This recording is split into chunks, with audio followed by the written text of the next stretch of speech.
यहाँ सोसाइटी भी देखते हैं, बहुत सारे लोग आते होंगे, मुझे 1-2 घर खाली भी दिख रहे हैं। तो ऐसी कोई समस्याएं आती हैं जिसको लेकर के इस बजट में बदलाव हो सकते हैं और उनकी मदद हो सकती है? बजट में अगर बदलाव की बात करें तो सबसे पहले तो stamp duty is that major factor which impact buyer.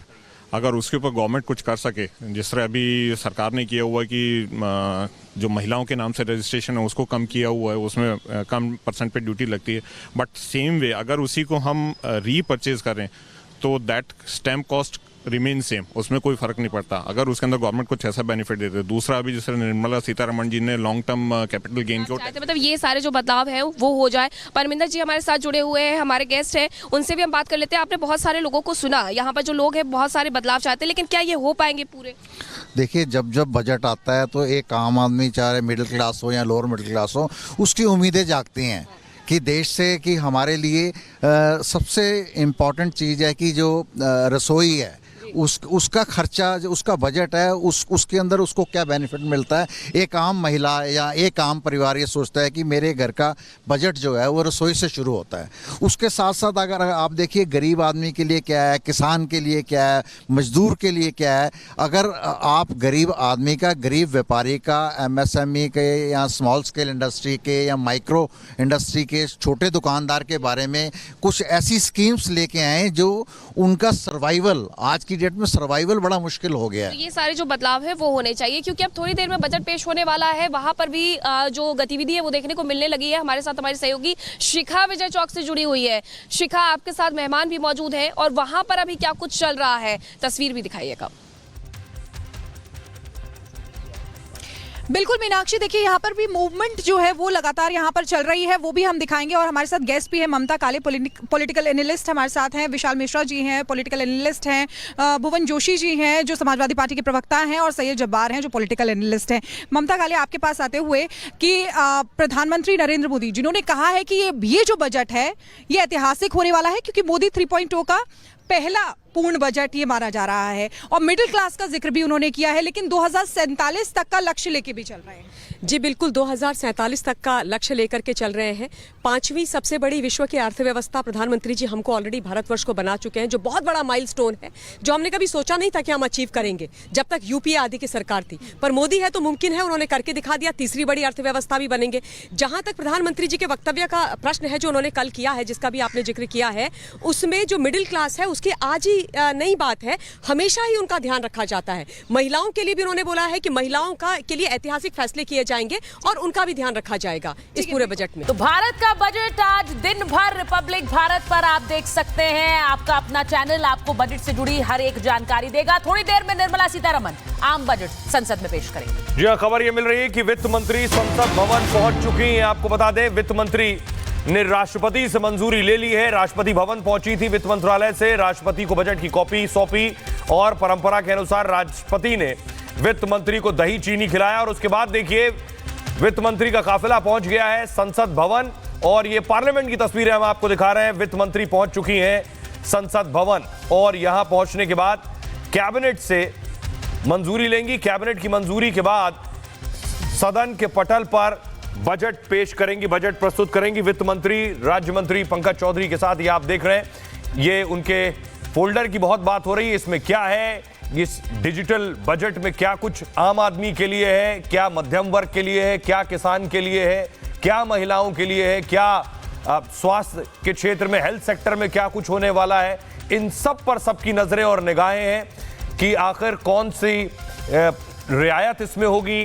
क्या मिडिल क्लास के लिए, खासतौर पे नौकरी पेशा के लिए टैक्स स्लैब में कोई छूट होगी, ये सारी चीजें होंगी। आकाश जिंदल साहब हमारे साथ लगातार बने हुए। आकाश जिंदल साहब, 4-5 पॉइंट में सरल और सीधी भाषा में जरा दर्शकों को बता दें क्या है इस टैबलेट में। देखिए, इस बार बहुत कुछ होने वाला है। मेरे हिसाब से ये बम्पर बजट है, बिकॉज इस बार जनता ने सरकार को भर भर के दिया है। जीएसटी कलेक्शन रिकॉर्ड हाई पे चल रहा है। अप्रैल 2024 2 लाख करोड़ से ऊपर का ग्रॉस जीएसटी कलेक्शन है। दिसंबर की बात करूं, डल मंथ होता है दिसंबर 2024 की, जीएसटी कलेक्शन अगेन बम्पर है 1.77 लाख करोड़। देश की तरक्की, देश की उन्नति मोदी साहब की गवर्नमेंट के अंदर कितनी बढ़िया हो रही है, जीएसटी कलेक्शन दिखा रहा है। सर, ये जीएसटी कलेक्शन तो सारा हो गया भरने वाला खजाना, लेकिन दर्शकों के लिए ये बताइए कि निकलेगा क्या। जी, इसी पे आ रहा हूं मैं क्योंकि लोगों ने भर भर के सरकार को दिए, तो सरकार की तरफ से जो रियायतें मिलने वाली हैं, सबसे पहली एक्सपेक्टेशन है पर्सनल इनकम टैक्स की एग्जम्पशन लिमिट 10 लाख होने की संभावना है। जनता को जो है कहीं ना कहीं सरकार इस पर रेसिप्रोकेट करेगी। उसके अलावा पेट्रोल डीजल की बात करें, पेट्रोल डीजल पे मेरी एक्सपेक्टेशन है कि 5 रुपए की कटौती होगी, क्योंकि इन्फ्लेशन से जनता को राहत देनी है। पेट्रोल डीजल में सेंट्रल एक्साइज और स्टेट वैट 2 टैक्स होते हैं, तो सेंट्रल एक्साइज में 5 रुपए की कटौती होने की संभावना है। उसके अलावा किसान भाइयों के लिए बम्पर बजट होने की संभावना है। किसान सम्मान निधि डबल होने की संभावना है। किसान क्रेडिट कार्ड में जो रिलीफ उन्हें मिलता है, जो लोन मिलता है, वो 3 लाख और बढ़ने की संभावना है। किसान क्रेडिट कार्ड के अंदर सरकार सबवेंशन देती है, यानी सरकार अपनी तरफ से इंटरेस्ट कंट्रीब्यूट करती है ताकि हमारे अन्नदाता को सुखी बनाया जाए, वो 2 से 3% होने की संभावना है। किसान सम्मान निधि बढ़ने की संभावना है। उसके अलावा नौकरी पेशा के लिए, मिडिल क्लास के लिए बहुत बड़े तोहफे आने की संभावना है।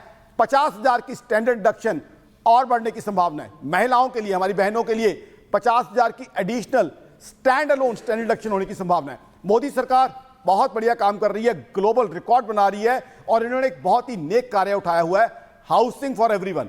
तो हाउसिंग फॉर एवरीवन के तहत कहीं ना कहीं हाउसिंग फाइनेंस के अंदर सेक्शन 24 भी होता है, इंटरेस्ट कंपोनेंट, वहां 1 लाख एडिशनल एग्जम्पशन आने की संभावना है ताकि सब लोग अपना घर बना सके।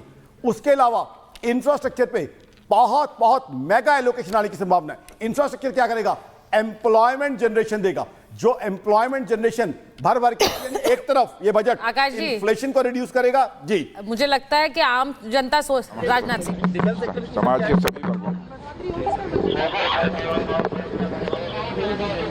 से उनका रिएक्शन लिया जा रहा था। संसद भवन पहुंच गए हैं रक्षा मंत्री राजनाथ सिंह, और आकाश जी जिस तरह से प्रेडिक्शन कर रहे हैं उनको सुनकर सब खुश हो जाएंगे। लग रहा है सबके लिए सब कुछ मिल रहा है। उनको लग रहा है, ऐसा लग रहा है कि आकाश जी आपके प्रेडिक्शन अगर सच होते हैं तो निर्मला सीतारमण से तो आज सब लोग खुश नजर आएंगे। राजनाथ सिंह कह के गए हैं कि सभी वर्गों के लिए बजट होगा। उनसे पूछा गया, मीडिया उनसे रिएक्शन जा रही थी। जी ने इस देश का अर्थस्थिति संभाल रहे हैं प्रधानमंत्री जी के नेतृत्व में। सबसे हमने pro people, pro poor, pro middle class ही बजट दिया है, अभी भी ऐसा ही होगा। प्रो पीपल और प्रो पुअर बजट दिया है और आगे भी वैसा ही रहेगा। अब देखते विकसित बनाने के संकल्प की दिशा में एक नया और मजबूत कदम होगा। विपक्ष कह रहा है कि ये बजट से इनइक्वालिटी बढ़ेगी। चलिए, जो नंबर्स है वो भी मैन्युफैक्चर है बजट में। अभी बिना बजट आए उनको पता लग गया नंबर, ये तो बड़ा आश्चर्य की बात है। मध्यम वर्ग को राहत दी जाएगी अगर दी जाएगी तो। चलिए अभी देखते हैं ना, थोड़ा इंतजार करिए, सब्र का फल मीठा होगा। शेखावत कह रहे हैं कि सब्र का फल मीठा होगा। अब कितना मीठा होगा ये 11 बजे से पता चलना शुरू हो जाएगा। और हमारे साथ सतीश सर भी हैं। सतीश सर मुस्कुरा रहे हैं आप सुनकर?